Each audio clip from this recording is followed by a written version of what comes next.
আসসালামু আলাইকুম প্রিয় দর্শক, আপনারা যারা পুরাতন চোরাই মোবাইল নিতে চাইছেন তারা আগে থেকে সতর্ক হয়ে যান। এবং আপনারা যদি পুরাতন মোবাইল নিতে চান বা চোরাই মোবাইল যদি নিতে চান, কি দেখে নেবেন আজকের এই ভিডিওর মাধ্যমে আপনাদেরকে বুঝিয়ে দেবো।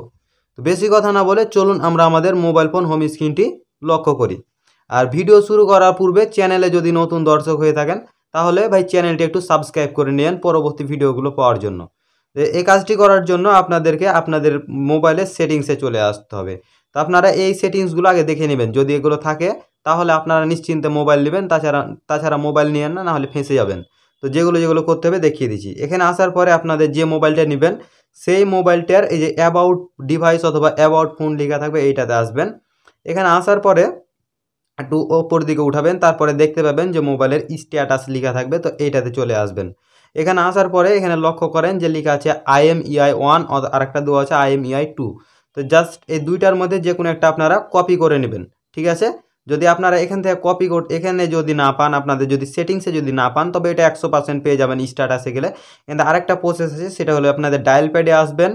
তো আমি দেখেন ডায়াল প্যাডে চলে যাচ্ছি এবং এখানে আপনারা সার্চ দিবেন *#06#।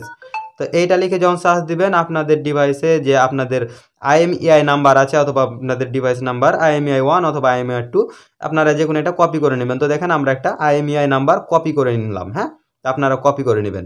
কপি করা নেওয়া হয়ে গেলে আপনাদের যে কোনো একটি ব্রাউজারে আসতে হবে। তো দেখেন আমরা আমাদের ফোনের গুগল ক্রোম ব্রাউজারটি চয়েস করছি। এখানে আপনারা সার্চ দিবেন IMEI চেক। তো জাস্ট আপনারা এইটা লিখে আপনারা সার্চ করবেন। তো লক্ষ্য করেন আমি সার্চ করেছি এবং এখানে একটা অপশান দিয়েছে যে লেখা আছে IMEI ইনফো। তো জাস্ট আপনারা IMEI ইনফোর ওপরে একবার ক্লিক করবেন। তো দেখেন আমরা এটার উপর একবার ক্লিক করছি।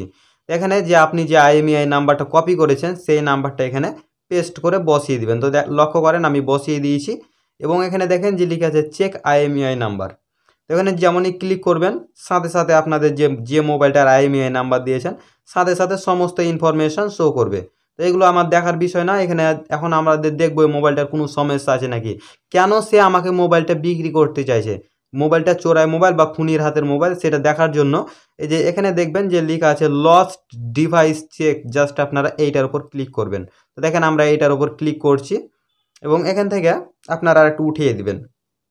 এখানে দেখেন যে লেখা আছে চেক লস্ট অ্যান্ড, দেখেন যে জাস্ট এইটার উপর ক্লিক করবেন। তো দেখেন আমরা এটার উপর ক্লিক করে দিচ্ছি। তো এখানে একটু ওয়েট করবেন।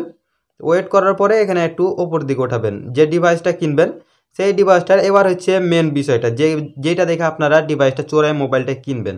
তো এখানে দেখেন যে ডিভাইস ইজ ক্লিন লেখা আছে, ডিভাইস ইজ ক্লিন। এটা যদি আপনাদের টিক মার্ক হয়ে থাকে তাহলে ওই মোবাইলটা আপনি নিশ্চিন্তে নিতে পারেন, আপনাদের কোনো সমস্যা হবে না। ওই মোবাইলের ওপরে পুলিশ কমপ্লেন হয়নি বা কোনো রকম কেস টেস করেনি, হ্যান ত্যান কোনো কিছু করেনি।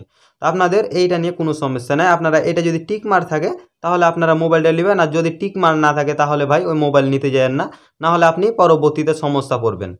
তো এই ছিল আজকের ভিডিওটি ভালো লাগলে ভিডিওটিতে একটি লাইক করে দিবেন। আর চ্যানেলে যদি নতুন দর্শক হয়ে থাকেন তাহলে দয়া করে চ্যানেলটি সাবস্ক্রাইব করে নেবেন পরবর্তী আপডেট ভিডিওগুলো পাওয়ার জন্য।